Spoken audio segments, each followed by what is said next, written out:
Friends, आज हम लोग नंबर सिस्टम्स के बारे में पढ़ने जा रहे हैं। नंबर सिस्टम को हम लोग संख्या पद्धति भी बोलते हैं।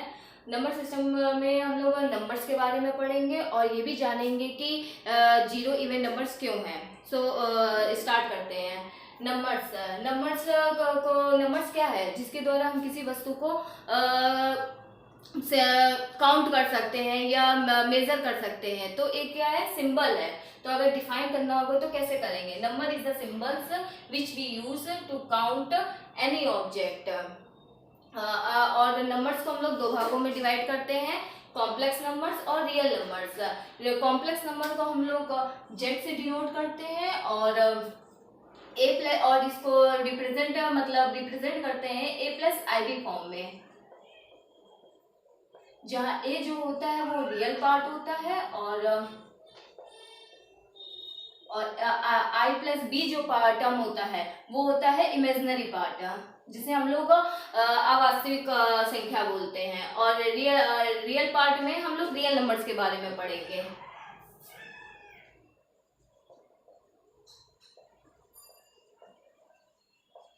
अब हम लोग रियल नंबर्स के बारे में पढ़ेंगे।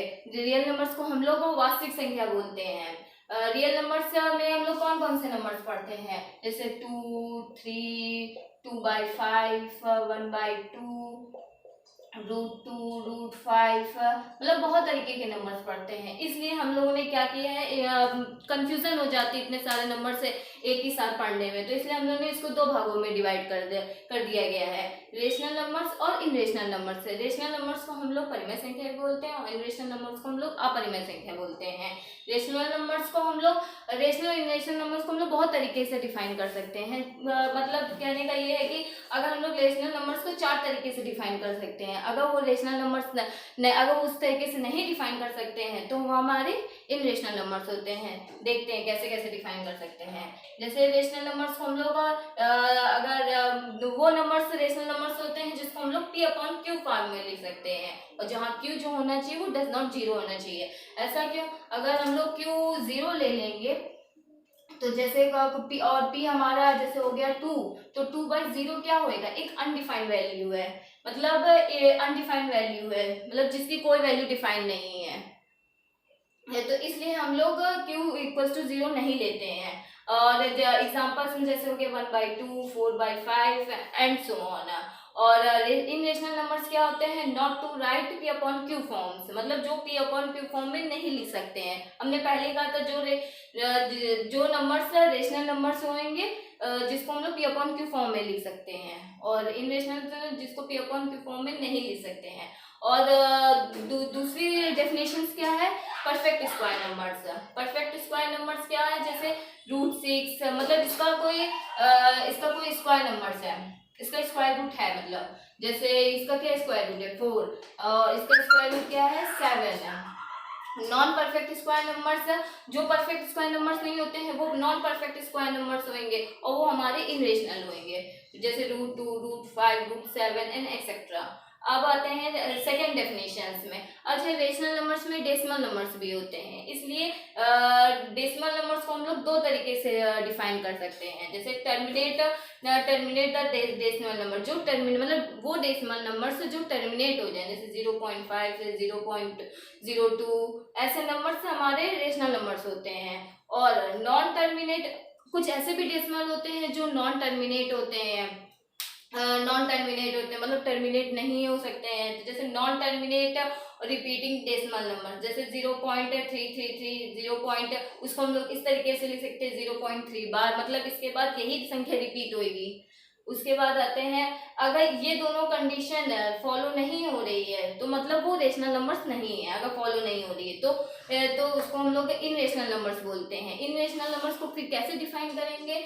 मतलब टर्मिनेट भी नहीं हो रहे तो नॉन टर्मिनेटिंग, और रिपीटिंग भी नहीं हो रहे हैं तो नॉन रिपीटिंग नंबर्स।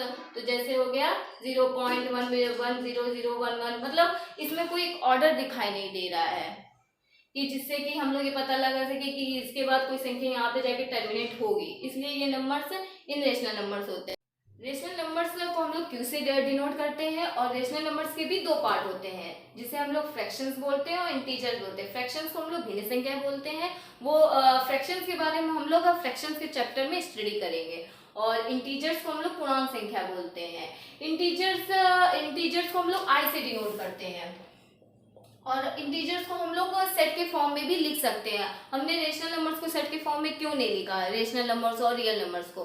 क्योंकि दो रेशनल नंबर्स के बीच में इनफाइनाइट रेशनल नंबर्स होते हैं, और ऐसे रियल नंबर्स में भी होता है। दो रियल नंबर्स के बीच में इनफाइनाइट रेशनल नंबर्स और इनरेशनल नंबर्स होते हैं, तो इसलिए इसको हम लोग डिफाइन नहीं कर सकते सेट के फॉर्म में। इसलिए हम लोग इंटीजर्स को कैसे डिफाइन करेंगे सेट के फॉर्म में? जैसे एंड -3 -2 -1 0 1 2 3 एंड सो ऑन, ये हमारा इंटीजर्स का सेट है। ठीक, अब इंटीजर्स को भी हम लोग तीन भागों में डिवाइड करते हैं, क्योंकि यहाँ पे हम लोग ने क्या क्या पढ़े हैं? जीरो है, और ये पॉजिटिव है, पॉजिटिव नंबर्स हैं, और ये निगेटिव नंबर्स हैं। ठीक है, तो इसलिए हम लोग इसको क्या बोलेंगे? Positive integers. अगर हमको इसको डिनोट करना होगा तो कैसे डिनोट करेंगे? आई प्लस करके डिनोट कर देंगे। और यहाँ पे जीरो हो गया है, और यहाँ पे निगेटिव इंटीजर को कैसे डिनोट करेंगे? आई माइनस करके कर देंगे।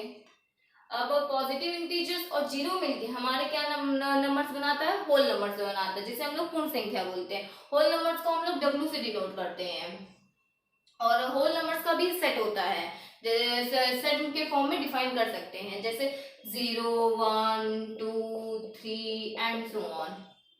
और पॉजिटिव इंटीजर को ही हम लोग नेचुरल नंबर्स बोलते हैं, जिसे हम लोग प्राकृतिक संख्या बोलते हैं। प्राकृतिक संख्या को हम लोग किससे डिनोट करते हैं? एन से डिनोट करते हैं, और इसका सेट होता है 1 2 3 एंड सो ऑन। ठीक है, अब हम लोग पढ़ने जा रहे हैं नेचुरल नंबर से। हम लोग बहुत हम लोगों ने अब स्टैंडर्ड नंबर्स पर सारे पढ़ लिए हैं। अब हम लोग पढ़ेंगे नेचुरल नंबर से कौन कौन से नंबर्स बने हैं। जैसे हमारे इवन नंबर्स बने हैं एंड ऑड नंबर्स बनते हैं। ठीक है, इवन नंबर्स क्या होते हैं? इवन नंबर्स को हिंदी में क्या बोलते हैं? सम संख्या बोलते हैं। सम संख्या क्या होती हैं? जो 2 से डिवाइड हो जाए या 2n फॉर्म में लिख लें, मतलब डिविजिबल बाय 2 या राइट 2n फॉर्म। ऐसा क्यों हमने कहा 2n फॉर्म? n क्या होएगा यहाँ पे? n हमारा नेचुरल नंबर्स होएगा।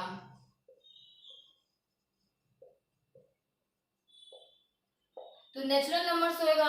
ठीक है, तो इसलिए हम लोग इसको क्या कैसे लिख सकते हैं? जैसे 2 4 6, 2 को हम लोग इस तरीके से लिख सकते हैं, तो इसको हम लोग 2n फॉर्म में लिख पा रहे हैं।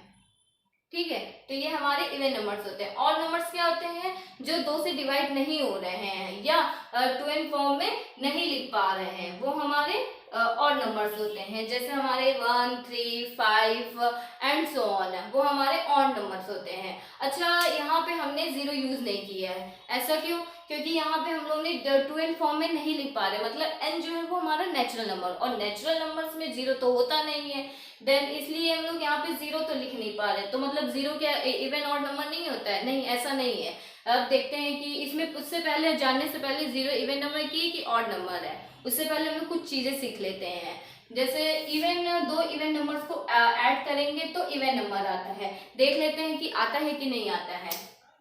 जैसे 2 + 4, 2 + 4 को ऐड करने पे क्या आएगा? 2 + 4 को ऐड करने पे 6 आएगा। तो 6 क्या है? हमारा इवन नंबर है। और अगर हम कोई दूसरा नंबर ले लेते हैं 4 + 8, तो यहाँ पे क्या आएगा? 12 आएगा। तो ये भी एक इवन नंबर है, क्योंकि इसको 2n फॉर्म में भी लिख सकते हो, ये 2 से डिवाइड भी हो सकता है। ठीक है, अब आता है, तो मतलब ये प्रॉपर्टी तो होल्ड हो रही है। अब इवन प्लस ऑड को ऐड करेंगे तो क्या आएगा? ऑड नंबर आएगा। देख लेते कि ऐसा हो रहा है कि नहीं हो रहा है। जैसे हम लोग 2 ले लिया है, 2 इवन नंबर्स है, और ऑड नंबर ले लिया है 3, तो 2 + 3 करेंगे तो क्या आएगा? 5 आएगा। तो 5 क्या है? हमारा ऑड नंबर है। तो ये प्रॉपर्टी भी होल्ड हो रही है, एग्जिस्ट कर रही है। अब ऑड प्लस ऑड करेंगे तो इवन नंबर आता है। ऐसा होता है कि नहीं होता है, ये भी देख लेते हैं। जैसे हम लोग ने 3 ले लिया + 5 ले लिया, तो इन दोनों को ऐड करने पे क्या आएगा? 8 आएगा। कोई दूसरा नंबर ले लेते हैं, जैसे हम लोग ने 7 ले लिया + 9 ले लिया, तो क्या आएगा? 16 आएगा। तो ये भी एक इवन नंबर। अब हम लोग देखने जा रहे हैं कि जीरो इवन नंबर है कि ऑड नंबर है। अच्छा, हम लोगों ने उससे पहले क्या देखा था, इवन और ऑड नंबर्स में। इवन नंबर्स क्या होते हैं, जो 2 से डिवाइड हो जाए, और ऑड नंबर्स क्या होते हैं, जो 2 से डिवाइड ना हो। मतलब जीरो को अगर हम किसी संख्या से डिवाइड करते हैं तो जीरो आता है। मतलब जीरो 2 से भी डिवाइड हो रहा है, 3 से भी डिवाइड हो रहा है, मतलब सारे नंबर से डिवाइड हो जाता है। ठीक है, तो मतलब ये प्रॉपर्टी दोनों में होल्ड कर रही है। ठीक, तो इसलिए जीरो हमारा 2 से तो डिवाइड है, और 3 से मतलब ऑड नंबर से भी डिवाइड है और इवन नंबर से भी डिवाइड है। ठीक है, जीरो, अब हम लोग ये देख चुके हैं कि जीरो सारी संख्याओं से डिवाइड हो रहा है। अब हम लोग देखेंगे कि ये प्रॉपर्टी, इस प्रॉपर्टी का यूज करके जीरो को देखते हैं कि इवन है कि ऑड है। जैसे हम लोगों ने 2 ले लिया, 2 हमारा क्या है, इवन नंबर है। अगर जीरो ऐड करेंगे इसमें 2 में तो क्या आएगा, हमारा 2 नंबर आएगा। मतलब 2 भी इवन नंबर है और यहाँ पे भी इवन आ रहा है, तो मतलब जीरो इवन नंबर होना चाहिए। तो इवन नंबर होना चाहिए, पर ऐसा तो हमारे और नंबर्स में भी होता है। 3 + 0 करेंगे तो यहाँ पे क्या आएगा, 3 आएगा। तो 3 क्या है, हमारा और नंबर है, और यहाँ पे क्या आ रहा है, और नंबर आ रहा है। मतलब ये प्रॉपर्टी का यूज कर रहे हैं हम लोग। ऑड को ऑड और इवन ऐड करेंगे तब ऑड नंबर आता है, तो मतलब हमारा जीरो इवन नंबर होगा तभी आएगा ऑड, ना तो नहीं आएगा। तो इसलिए हमारा क्या हो गया है, जीरो इवन नंबर हो गया है।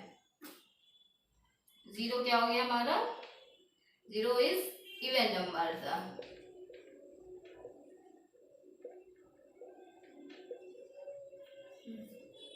ठीक।